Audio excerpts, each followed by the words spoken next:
افسوس کے بڑے بڑے مفتی اور شیخ الاسلام کہلانے والے یہاں ان حدیثوں کو چھپا کر آخر کس کو راضی کر رہے تھے؟ سرکار فرما رہے ہیں لا عدوا،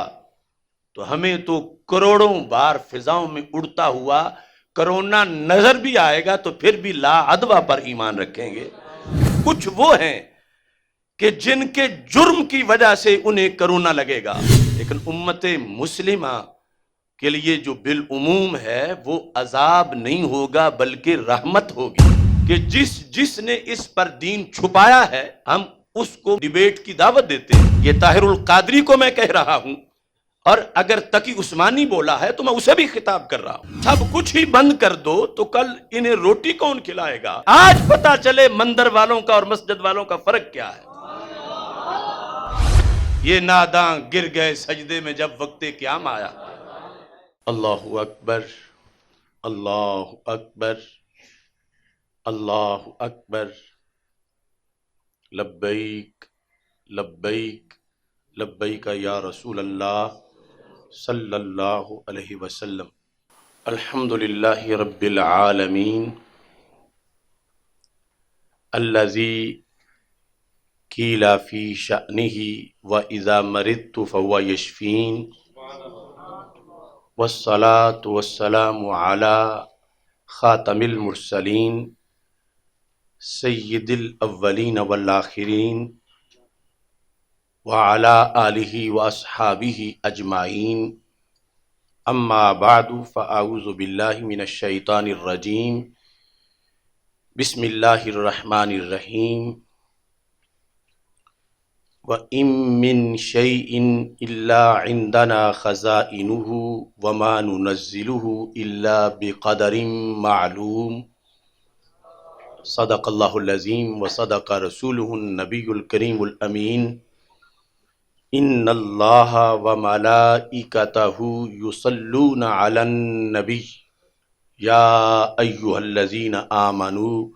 صلوا علیہ وسلموا تسلیما۔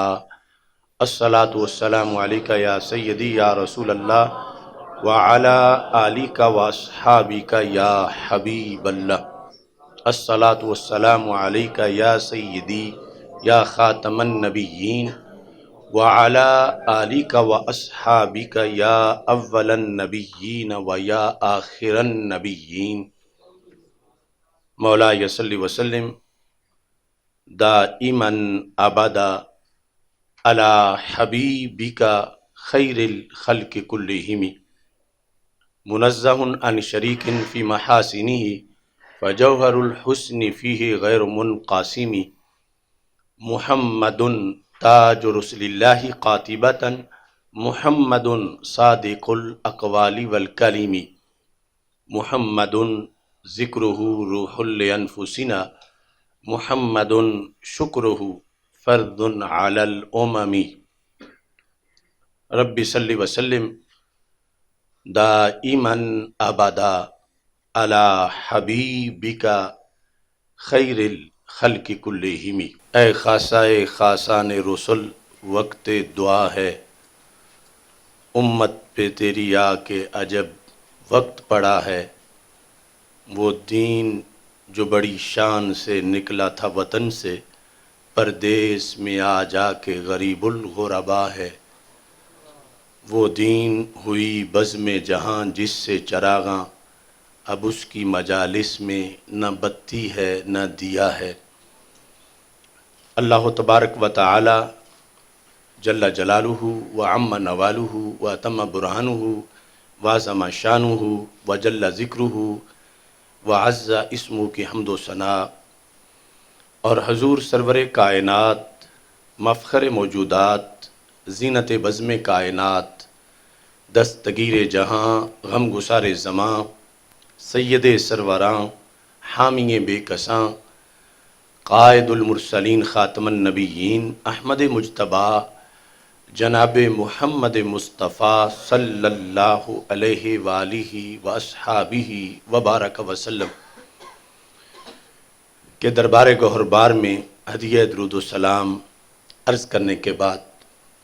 السلام علیکم ورحمۃ اللہ وبرکاتہ۔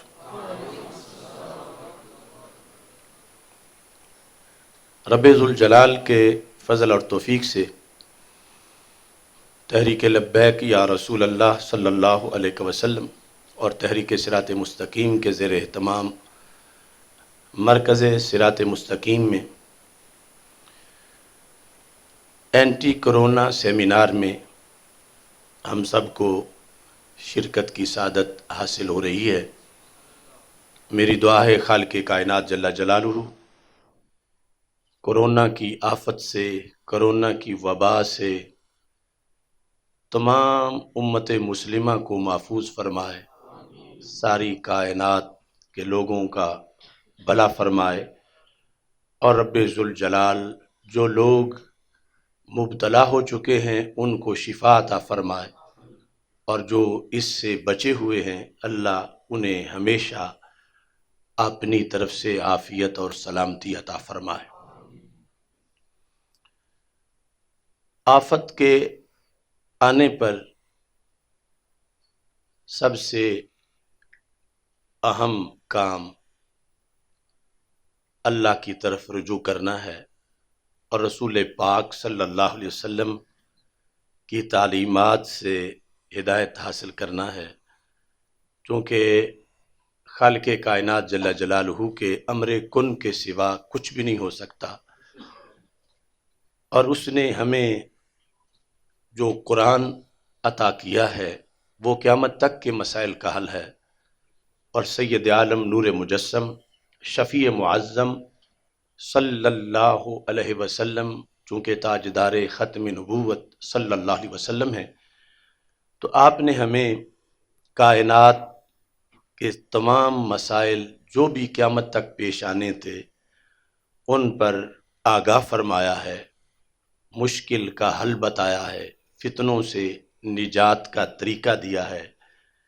بیماریوں سے محفوظ رہنے کا ہمیں نظام عطا فرمایا ہے۔ بحیثیت مسلم ہمارے پاس اس وقت کائنات میں سب سے اہم طریقہ موجود ہے جس سے اس بہت بڑی آفت سے محفوظ رہا جا سکتا ہے اور اس سے نجات پائی جا سکتی ہے۔ قرآن مجید برہان رشید میں رب ذوالجلال کا فرمان ہے وَإِن مِّن شَيْءٍ إِلَّا عِندَنَا خَزَائِنُهُ، کوئی چیز ایسی نہیں جس کے ہمارے پاس خزانے نہ ہوں، یعنی ہر شے کے خزانے خواہ وہ کسی طرح کی بھی ہے، اس میں صحت بھی ہے، اس میں مرض بھی ہے،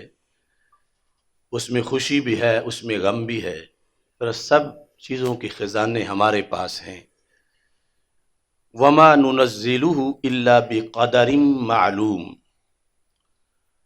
اور ہم ان خزانوں میں سے نہیں اتارتے مگر ایک معلوم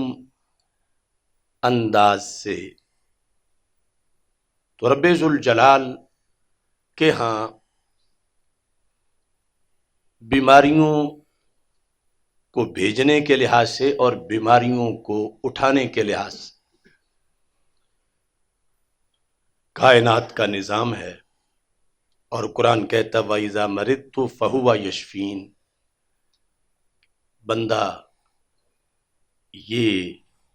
اعتقاد رکھتا ہے کہ جب میں بیمار ہو جاؤں تو وہی مجھے شفا دینے والا ہے۔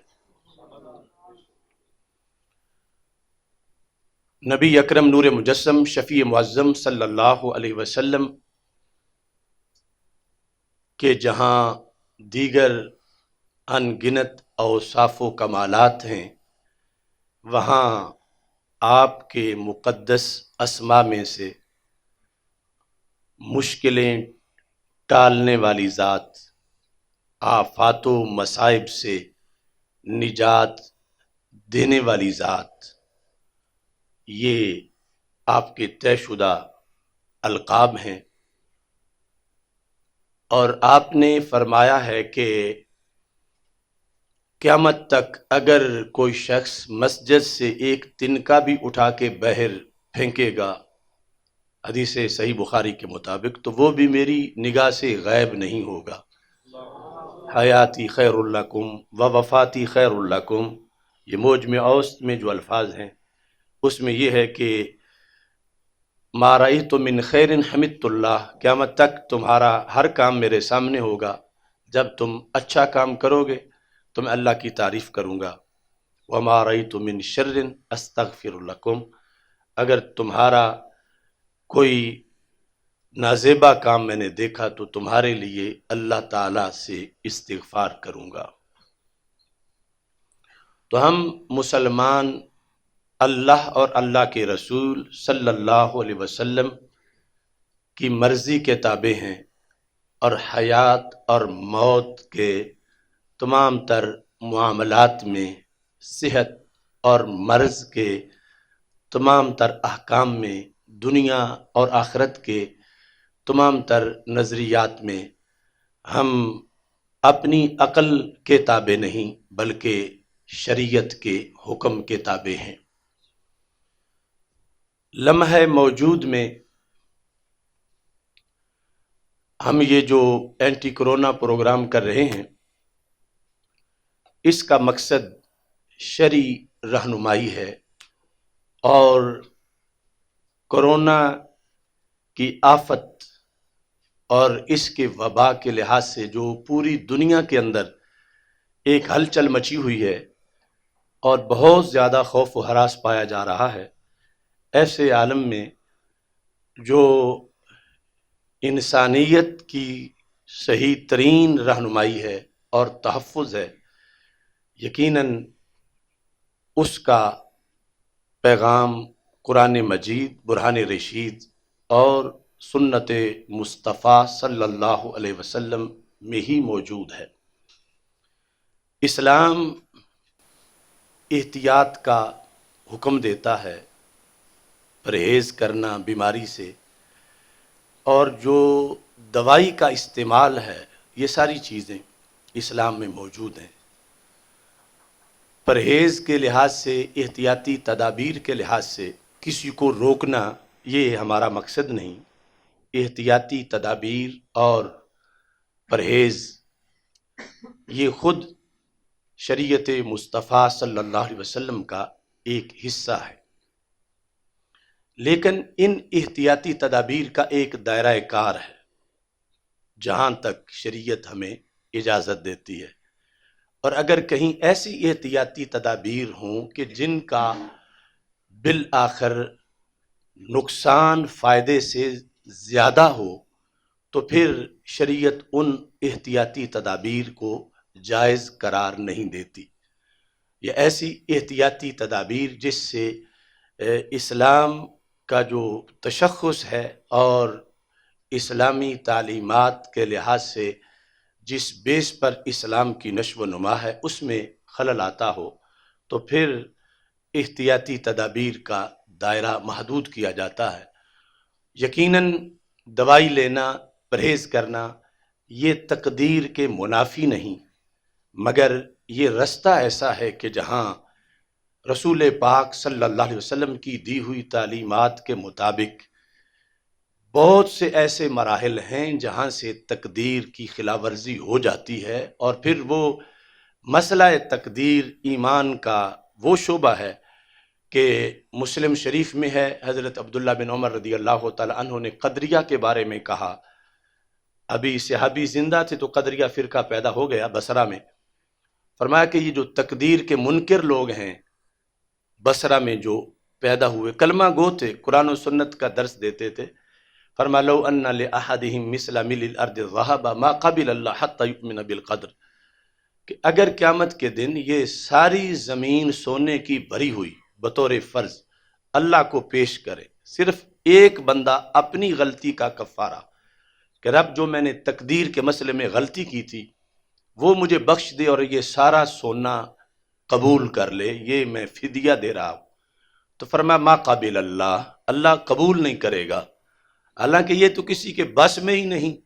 کہ وہ ساری زمین سونے سے بھر سکے، لیکن اگر بطور فرض بھر بھی لے تو اللہ فرمائے گا کہ یہ تو بہت تھوڑا ریٹ لگا رہا ہے اپنے تقدیر پر ایمان کا، تقدیر پر ایمان کی اتنی قیمت نہیں ہے، لہٰذا آج تجھے جہنم جانا پڑے گا، کیونکہ تو نے دنیا میں تقدیر پر ایمان کو ریجیکٹ کیا تھا اور اس کی خلاف ورزی کی تھی۔ تو اگر بندے کا تھوڑا سا بھی نقصان ہو جائے ایسے معاملات میں تو یقیناً مسلمان کے لیے سب سے اہم ایمان ہے کہ اگر حالت ایمان میں دنیا سے چلا بھی گیا تو کچھ امراض ایسے ہیں کہ جن میں جانا دنیا سے شہادت ہے، جس طرح کہ صحیح مسلم شریف میں، بخاری شریف میں طاعون کے مرض میں جو شخص شہید ہوتا ہے بشرطے کہ مسلمان ہو تو رسول پاک صلی اللہ علیہ وسلم نے اس کی موت کو شہادت قرار دیا۔ تو غیر مسلموں کا اور ہمارا فرق ہے، یعنی آج افسوس یہ ہے کہ یہ وقت تھا امتیاز کا، لیکن جو بیانیہ غیر مسلموں نے بنایا وہی مسلمانوں نے بھی شروع کر دیا، اور اس میں زیادہ ذمہ داری تو اہل علم کی ہے، علماء دین کی ہے کہ وہ رہنمائی کریں کہ ان کا معاملہ اور ہے، ہمارا معاملہ اور ہے۔ ہم نے پرہیز کرنی ہے، احتیاط کرنی ہے، بیماری کا مقابلہ کرنا ہے۔ ہمارا مقابلہ بیماری پر، اس کے آگے فضائل میں ابھی حدیث سے ذکر کروں گا۔ ہمارے آقا علیہ السلام نے فرمایا یہ طاعون اوروں کے لیے عذاب ہے مگر میری امت کے لیے رحمت ہے۔ اب یہ سیاستہ میں الفاظ ہیں، تو اب یہ کتنا ڈیفرنس ہے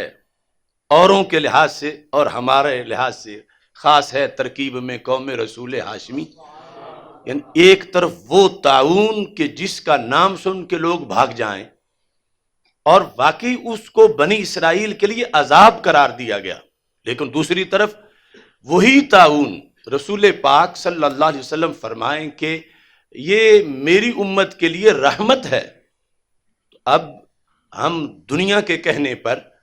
سرکار کے فرمان کو تو نظر انداز نہیں کر سکتے کہ سرکار جسے رحمت کہیں اور ہم کہیں کہ عقل نہیں مان رہی، تو پھر اس عقل کو بیچ دینا چاہیے کہ جو سرکار کے حکم سے ٹکرا رہی ہو، چونکہ ہم نے کلمہ عقل کا نہیں پڑھا، ہم نے اللہ اور اللہ کے رسول صلی اللہ علیہ وسلم کا کلمہ پڑھا ہے۔ بیماری کے لحاظ سے اسلام مستقل ہدایات رکھتا ہے، اور وہ جب تک کسی کا ایمان نہ ہو ان پر پورا نہیں اتر سکتا۔ مثلا مدینہ منورہ کے لحاظ سے ہمارے آقا صلی اللہ علیہ وسلم کا فرمان صحیح مسلم کے اندر موجود ہے کہ آپ نے مدینہ منورہ کے لحاظ سے اس حقیقت کو بیان کیا۔ یہ مدینہ منورہ کے بارے میں بخاری میں بھی ہے، مسلم بھی ہے۔ فرمایا الا انقاب المدینۃ ملائکہ لا يدخلها الطاعون ولا الدجال، کہ جو مدینہ منورہ کے راستے ہیں ان پر بڑی سیکورٹی ہے، وہاں نہ طاعون داخل ہو سکتا ہے نہ دجال داخل ہو سکتا۔ اب اگر دنیا کو آپ یہ سمجھانا چاہیں تو ان کو سمجھ نہیں آ سکتی جب تک کہ انہیں یہ نہ ہو کہ یہ فرمان کس کا ہے، ورنہ طاعون کا کوئی جسم ہے کہ آگے سے کوئی کھڑا ہو کہ اس کو روک لے گا چیک کر کے کہ یہ طاعون یہاں سے یہ مرض گزرنے لگا ہے لہذا اس کو فلاں چوکی پہ نقطہ تو تفتیش پہ روک لیا جائے۔ فرمایا طاعون داخل نہیں ہوگا، تو تاریخ گواہ ہے آج تک مدینہ منورہ میں طاعون داخل نہیں ہوا اور قیامت تک داخل نہیں ہوگا۔ تو یہ کیا ٹیکنالوجی ہے اسلام کے پاس کہ مدینہ منورہ میں طاعون داخل نہیں ہوگا؟ یہ 14 صدیاں پہلے ہمارے آقا صلی اللہ علیہ وسلم نے خبر دی، بخاری شریف، مسلم شریف اور سینکڑوں کتابوں میں موجود ہے، اور آج تک کے حالات نے ثابت کیا کہ مدینہ منورہ میں طاعون داخل نہیں ہو سکا۔ تو آخر یہ بھی تو کوئی قوت ہے جو طاعون کو روکے ہوئے ہے۔ اور دوسری طرف ہمارے آقا صلی اللہ علیہ وسلم ارشاد فرماتے ہیں جو سند صحیح سے ہے، بلکہ اسی جگہ ہم نے وہ بخاری شریف کی حدیث پڑھی، طلباء نے کہ فرمایا جب شام ہوتی ہے تو بسم اللہ پڑھ کے دروازہ بند کرو، کہ بند دروازے کو شیطان نہیں کھولتا جسے بسم اللہ پڑھ کے بند کیا گیا ہو، اور اگر اس کے کواڑ نہیں ہیں تو فرمایا لکڑی اس میں کھڑی کر دو بسم اللہ پڑھ کے، حالانکہ جب نیچے بھی خالی ہے اوپر بھی خالی ہے درمیان میں لکڑی ہے، اور شیطان تو بندے کے خون میں بھی شامل ہو جاتا ہے، تو اسے روکا کیسے جا سکتا ہے؟ فرمایا لکڑی نہیں تو دھاگا ہی باندھ دو، لیکن بسم اللہ پڑھو۔ تو اب اتنا نامراد سرکش شیطان جو کسی کی بات نہیں مانتا، لیکن یہاں آ کے اسے بھی گھٹنے ٹیکنے پڑتے ہیں کہ سرکار دو عالم صلی اللہ علیہ وسلم نے فرمایا بسم اللہ پڑھ کے داغا ہی باندھو گے تو یہ میری شریعت میں قوت ہے کہ وہ اندر پھر داخل نہیں ہو سکے گا۔ اب ان ساری باتوں کو مسلمان مان سکتا ہے۔ اب یہاں اگر مکس کر دیں ہم اوروں کو اور اپنے نظریے کو تو پھر فرق کیا رہے گا؟ دوسرا تو عقل پہ تولے گا، پھر بولے گا، انکار کرے گا، اور مسلمان کا ایمان ہی یہ ہے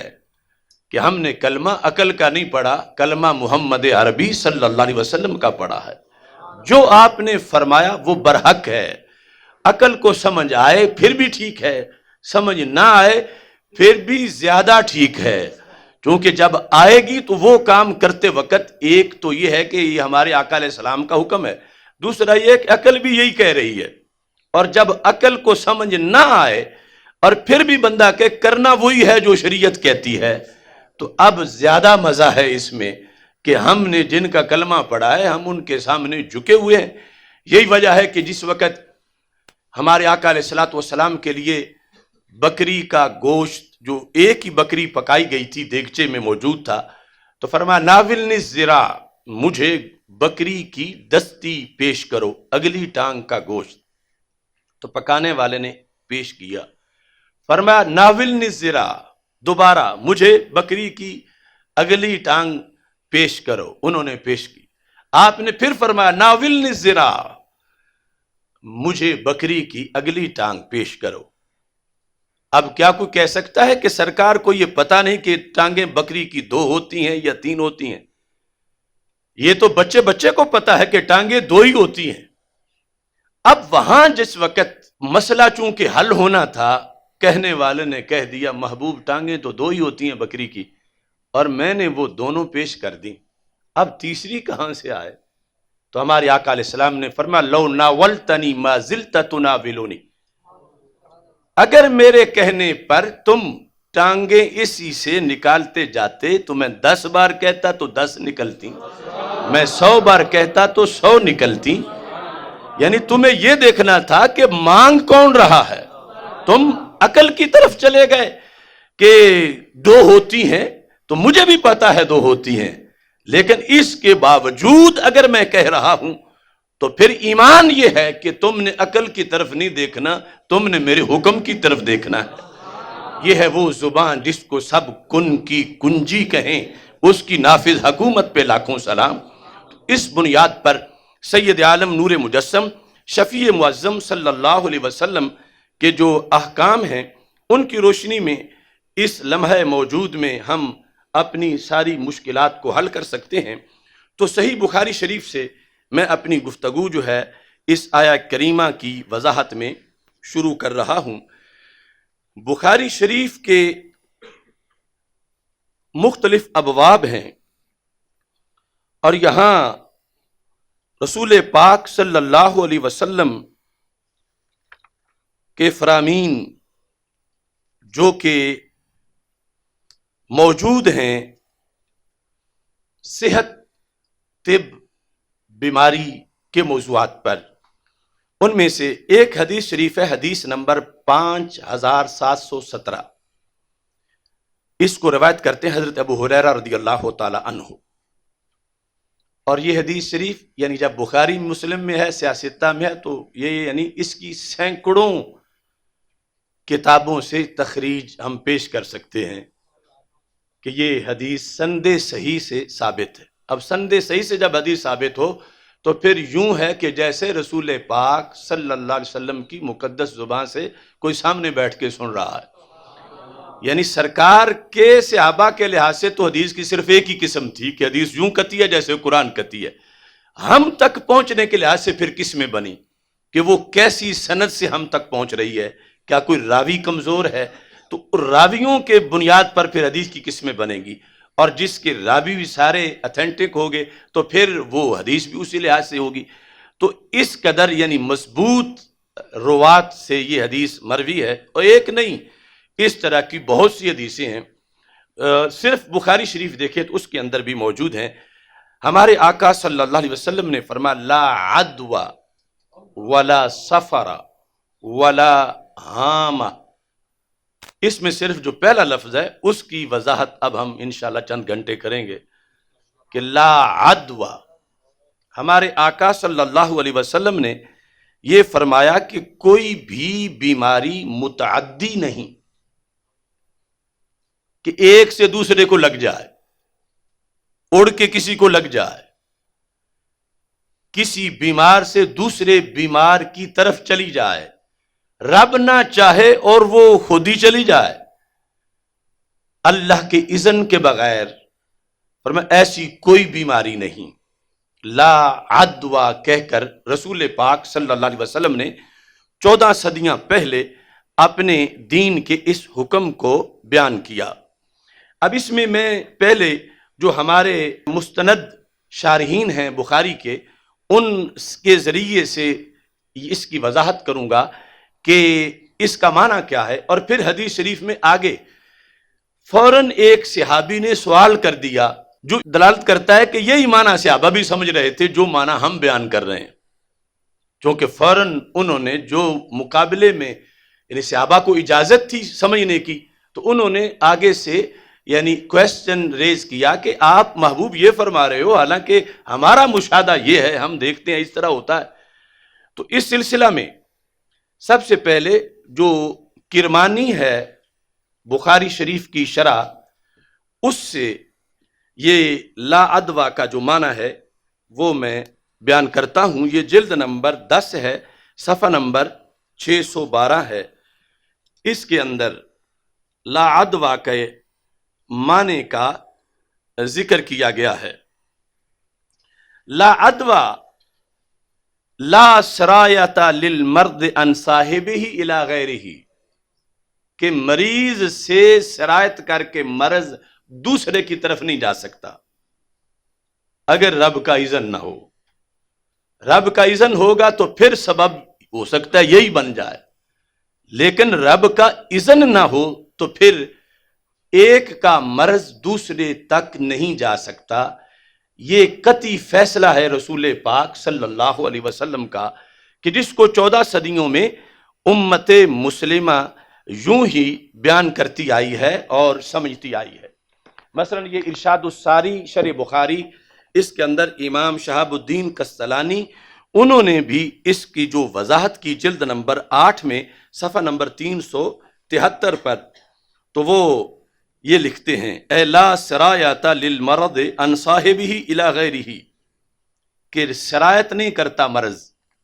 مریض سے، صاحب مرض مریض ہے، مریض سے مرض سرایت نہیں کرتا الی غیرہ، اب اس مریض کے غیر کی طرف یعنی صحت مند کی طرف. پھر تو اس کو اگر مان لیں تو کیا کوئی غلطی ہے؟ تو کہتے ہیں نفی لما کانت الجاہلیۃ تعتقدہ فی بعض الادواء، سرکار نے اس سے جاہلیت کے کنسپٹ کو رد کیا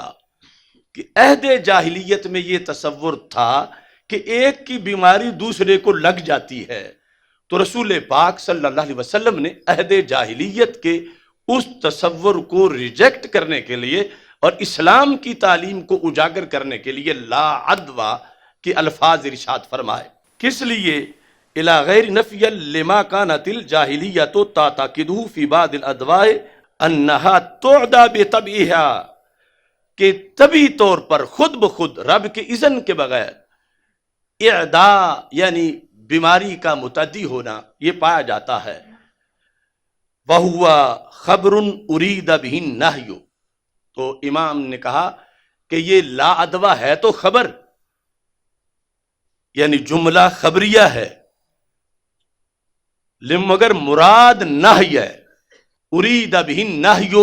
ہے خبر مگر اس سے ارادہ نہی کا کیا گیا ہے. مطلب کیا کہ سرکار فرما رہے ہیں میری امت کبھی بھی یہ بات نہ کرو کہ فلاں سے بیماری فلاں کو لگ گئی، ایسا نہ کہو، یعنی یہ نہی بنے گی. ہے خبر لیکن یہ نہی کے معنی میں ہے. اب اس تھوڑی سی وضاحت کے بعد یہ کہ جو معنی ہم نے سمجھا ہے اور 14 صدیوں میں سمجھا آتا رہا ہے، یہی سامنے بیٹھے ہوئے صحابہ نے بھی سمجھا تھا، کیونکہ وہ اہل زبان تھے۔ کیا دلیل ہے کہ انہوں نے صحیح سمجھا تھا، یعنی یہی معنی سمجھا تھا کہ صحابی نے اعتراض کر دیا۔ سوال، فقال عربی، ایک عربی نے کہا۔ صحابہ سمجھتے تھے کہ کوئی دیہات کا آیا ہوا بندہ بڑا غنیمت ہے کہ وہ سوال کرے ہم سمجھ لیں، اس کے سوال کی وجہ سے، یعنی جو ہر وقت پاس رہنے والے تھے انہیں اس سلسلے میں جھجک تھی، تو باہر والا دیہاتی بدو اس کے لحاظ سے آسانی تھی، تو ایک بدو بول پڑا اور اس نے اپنا آبزرویشن اس سلسلہ میں پیش کیا۔ اس نے کہا، یا رسول اللہ صلی اللہ علیہ وسلم، فما بال ابلی تکون فی الرمل کانہا الذباء، کیا صورتحال ہے میرے اونٹوں کے لحاظ سے کہ میرے اونٹ جب صحرا میں ہوتے ہیں وہ اس قدر چست اور اس قدر سمارٹ اور اس قدر صحت مند ہوتے ہیں، جیسے ہیں تو اونٹ لیکن وہ مجھے ہرنیوں کی طرح نظر آتے ہیں، یعنی وہ سست نہیں ہوتے بلکہ اس قدر چاکو چوبند ہوتے ہیں۔ یہ ان کی صورتحال میں دیکھتا ہوں۔ فیأتی البعیر الاجرب، اور اتنے میں ایک خارش والا اونٹ آ جاتا ہے، انہی اونٹوں میں کہ جو خارش کا وہاں نام و نشان بھی نہیں ہے، انہی کے اندر ایک ایسا اونٹ آ گھستا ہے کہ جو خارش والا ہے، تو پھر فیدخل بینہا، وہ ان میرے صحت مند چاکو چوبند اونٹوں میں داخل ہو جاتا ہے، فیجربوہا، وہ ان کو بھی خارشی بنا دیتا ہے۔ تو اب پتہ چلا کہ لا ادوا والا معنی صحیح سمجھا تھا انہوں نے، اور یہی تھا کہ محبوب آپ کہہ رہے ہو کہ ایک کی بیماری دوسرے کو نہیں لگتی، اور یہ ہم روزانہ دیکھ رہے ہیں کہ میرے اونٹ پہلے صحیح سلامت تھے، اوپر سے ایک بیمار اونٹ آیا ہے تو سارے وہ اس کی وجہ سے پھر بیمار ہونا شروع ہو گئے ہیں۔ اب یہی ہے نا سارا آج کا وزڈم، جو سائنسدان ہوں یا جو بھی ہوں، تو میرے آقا صلی اللہ علیہ وسلم نے فرمایا، فمن اعدل اولا، وہ جو خارش والا تمہارے اونٹوں میں آیا اور سارے خارشی بنے، تو بتاؤ وہ کس خارشی کے ساتھ ملا تھا کہ وہ خارشی بنا؟ فمن اعدل اولا، تو پہلے کو بیماری کس نے لگائی؟ تو یہاں ماننا پڑا ان کو کہ پہلے کو بیماری اللہ کے حکم سے لگی، اللہ کی اذن سے لگی، اس سے کوئی اور ہم نے نہیں دیکھا کہ خارشی اونٹ آیا ہو اور اس کی وجہ سے لگی ہو۔ تو ہمارے آقا صلی اللہ علیہ وسلم کا فرمان جو اس کا یہ مطلب بنا، پھر جو دوسرا تیرے اونٹوں میں بیمار ہوا ہے اس کا بھی سبب حقیقی یہ نہیں ہے کہ اگر رب نہ چاہتا تو کبھی بھی بیماری نہ لگتی، اور سبب وہ تب بنے گا جب رب کا اذن ہوگا۔ مطلقاً یوں اپنے آپ بیماری آگے پھیلنا شروع ہو جائے اور یہی یقین رکھا جائے تو فرمایا یہ درست نہیں ہے۔ اب اس سلسلہ کے اندر میں چند شارحین کی جو اس پر تشریحات ہیں وہ آپ کے سامنے پیش کرتا ہوں۔ علامہ الصبیح بشرح الجامع الصحیح، امام شمس الدین برماوی، آپ نے 14ویں جلد جو ہے بخاری شریف کی شرح کی ان کی، اس کے اندر یہ لکھا، فمن اجرب الاول فمن اعدل الاول، پہلے کو خارش کس نے لگائی؟ اس کی شرح میں لکھتے ہیں، اے البعیر الذی، وہ اونٹ کہ جس کو خارش پہلے لگی، فانما اجربہ اللہ، اسے رب نے لگائی، لا بالتساقہ بعیر، نہ کہ وہ پہلا کسی اور اونٹ سے ملا تھا جو کہ خارش والا تھا، ایسا نہیں ہے۔ فقذ الثانی والثالث، فرمایا پھر جو دوسرا خارشی ہے اس کو بھی اللہ کے اذن سے لگی ہے، اللہ نہ چاہتا تو بے شک یہ کئی مہینے رہتا خارشی، ان میں کسی کو بھی نہ خارش ہوتی، تو دوسرے کو لگی تو وہ بھی خود بخود بیماری آگے نہیں گئی بلکہ رب کے اذن سے یہ سبب بنا اور پھر بیماری گئی۔ اور والثالث، ایسے ہی کلہ بفعل اللہ، یہ سب اللہ کے فعل سے ہوا، لا بعدوا، ادوا کی وجہ سے نہیں ہوا، تعدا بطبعہا، کہ طبی طور پر یہ بیماری جو ہے وہ آگے چلی جاتی، ایسا ہرگز نہیں ہے۔ اور اس پر فرمایا کہ ورنہ پھر پہلے کو بھی کوئی ڈھونڈو کہ اس کو کس سے لگی ہے، فالدلیل القطعی قائم اللہ مؤثر فی الوجود الا اللہ، کہ اس سے یہ دلیل قطعی ہے کہ وجود کے اندر مؤثر صرف اللہ کی ذات ہے۔ یہ ہے توحید حقیقی کہ جس کا ہر دور میں اہل حق نے اظہار کیا، اور اس کا آج اظہار کرنے کی ضرورت تھی حرم شریف میں، اس توحید حقیقی کی۔ اور وہاں ایسا یعنی یقین اور اعتقاد کا اظہار کرنا چاہیے تھا کہ جب سرکار فرما رہے ہیں تو ہم اپنی آنکھوں سے دیکھ کر، آنکھوں تو غلط کہہ سکتے ہیں، سرکار کی طرف تو نسبت نہیں کر سکتے، ہم ہزار بار دیکھ کے، جیسے وہاں صحابی کو کہا گیا کہ تیسری دستی دو، تو وہ کہہ بیٹھے چونکہ ابھی وہ تو ٹریننگ کے مراحل پاس کر رہے تھے، تو میرے آقا صلی اللہ علیہ وسلم نے فرمایا کہ لو ناولتنی ما زلت تناولنی، تیرا کام چمچہ ڈال کے دیگچے میں دستی نکالنا تھا، اگرچہ ڈالی دو تھی، میں 10 مانگتا 10 نکلتی، 100 مانگتا 100 نکلتی، 1000 مانگتا 1000 نکلتی۔ یعنی مومن کو اپنا ایمان یوں ظاہر کرنا چاہیے۔ اب جب یہ صورتحال بنی تو یہ جو دوسرا بیانیہ ہے وہ تو چل ہی رہا تھا، لیکن اہل ایمان کو اپنے بیانیے کی اظہار کرنا چاہیے تھا۔ اور افسوس کے بڑے بڑے مفتی اور شیخ الاسلام کہلانے والے یہاں ان حدیثوں کو چھپا کر آخر کس کو راضی کر رہے تھے؟ بخاری سے کیا انہیں یہ حدیث نظر نہیں آئی؟ اور اس کی جو شارحین ہیں اور پوری امت کا اجماع ہے، اور ابھی میں اس کے ساتھ معاون باقی حدیثیں پیش کرتا ہوں کہ جب سرکار فرما رہے ہیں لا عدوا، تو ہمیں تو کروڑوں بار فضاؤں میں اڑتا ہوا کرونا نظر بھی آئے گا تو پھر بھی لا عدوا پر ایمان رکھیں گے۔ اگر اللہ نہیں چاہتا تو کسی کو وہ کچھ نہیں کہہ سکتا، اور اس کی رضا کے تابع ہے، اور پھر اس پر آگے مسلمان کی حالت کہ کیا کرے تو اسے شہید کا ثواب ملتا ہے، نہ دوڑے نہ بھاگے ڈٹ جائے، تو اس پر سرکار نے اگرچہ زندہ بھی رہے، یہ نہیں کہ ضرور کورونے سے مرے، زندہ رہنے پر بھی اس کو شہید کا ثواب ملے گا، کیونکہ اس نے تقدیر پر ایمان کا حق ادا کیا ہے۔ اب یہ اس حدیث کے لحاظ سے جو دوسری شروحات ہیں ان کے اندر اس حقیقت کو واضح لفظوں میں نبی اکرم نور مجسم شفیع معظم صلی اللہ علیہ وسلم کی طرف سے بیان کیا گیا۔ میں اب اس تفصیل کو تھوڑا سا آگے بڑھاتا ہوں۔ اسی مضمون کی بخاری شریف میں جو دوسری حدیث ہے، رسول اکرم نور مجسم شفیع معظم صلی اللہ علیہ وسلم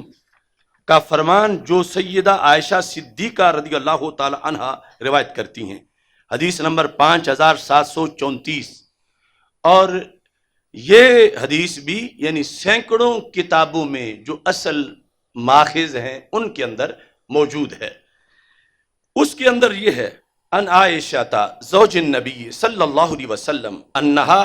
اخبرتنا، یحییٰ بن یعمر کہتے ہیں کہ سیدہ عائشہ صدیقہ رضی اللہ تعالی عنہا نے ہمیں خبر دی، چونکہ ہمارے آقا علیہ السلام کا حکم تھا خذوا شطر دینکم من ھذہ حمیرہ، کہ عائشہ صدیقہ سے اپنا آدھا دین سیکھ لینا۔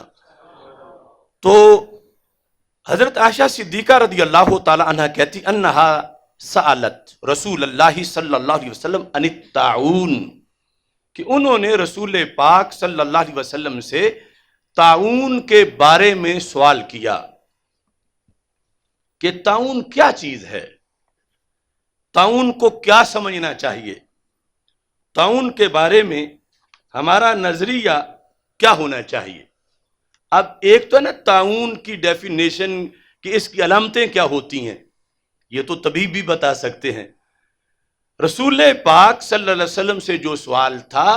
وہ تھا جو صرف نبوت ہی بتا سکتی ہے۔ ویسے تو طاعون جو ہے وہ چھوٹی چھوٹی پھنسیاں جسم میں نکلتی ہیں، وہ بغلوں کے نیچے یا ہاتھوں پر یا انگلیوں پر یا جسم کے باقی اعضاء پر بھی نکل سکتی ہیں، اور اس کے پھنسے کے ساتھ تھوڑا سا جو ہے ورم آ جاتا ہے اور پھر اس پر شدید درد ہوتا ہے، اور جہاں پھنسی نکلتی ہے پھر وہ جگہ جو ہے وہ یا تو سیاہ ہو جاتی ہے یا سبز ہو جاتی ہے،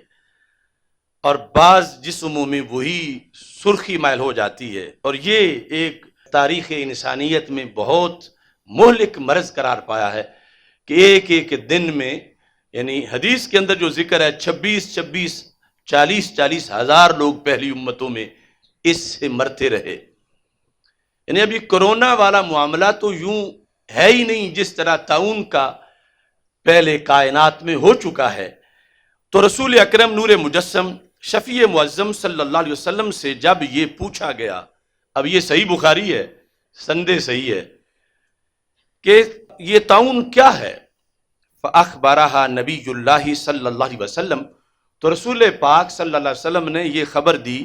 انہو کان عذابا، یہ ایک عذاب تھا، یبعثہ اللہ علی من یشاء، رب جس پہ چاہتا تھا بھیج دیتا تھا، فجعلہ اللہ رحمتا للمؤمنین، اللہ نے اسے مومنین کے لیے رحمت بنا دیا ہے۔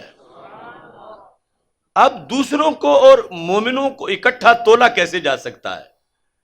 یعنی آج مثال کے طور پر طاعون کی جگہ کرونا ہے تو اللہ سب کو محفوظ رکھے، لیکن کچھ وہ ہیں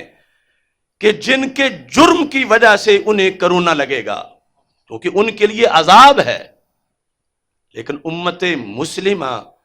کے لیے جو بالعموم ہے وہ عذاب نہیں ہوگا بلکہ رحمت ہوگی۔ اب کس کی مجال ہے کہ وہ سامنے سے اکڑے؟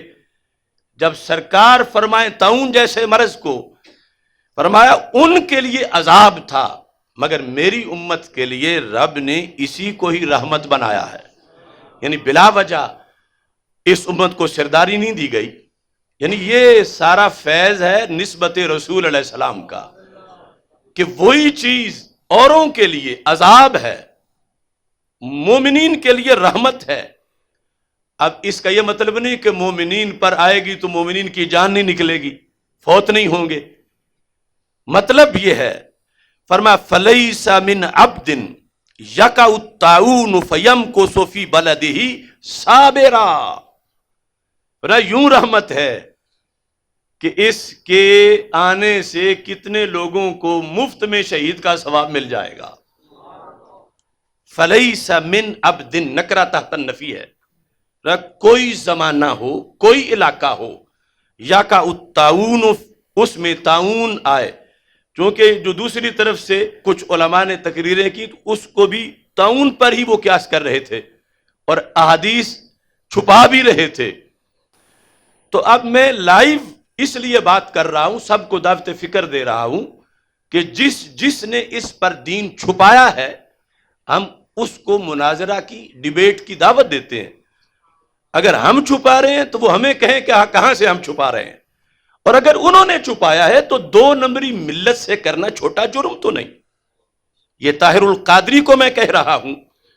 جس نے اپنے اس آدھے گھنٹے کی تقریر میں حدیث سے خیانت کی ہے، کتنی حدیثیں چھپائی ہیں، کتنی جگہ پہ معنی غلط کیا ہے، اور کتنی جگہ پہ اس نے حدیث میں تبدیلی کی کوشش کی ہے، اور یہ کوئی چھوٹا جرم نہیں۔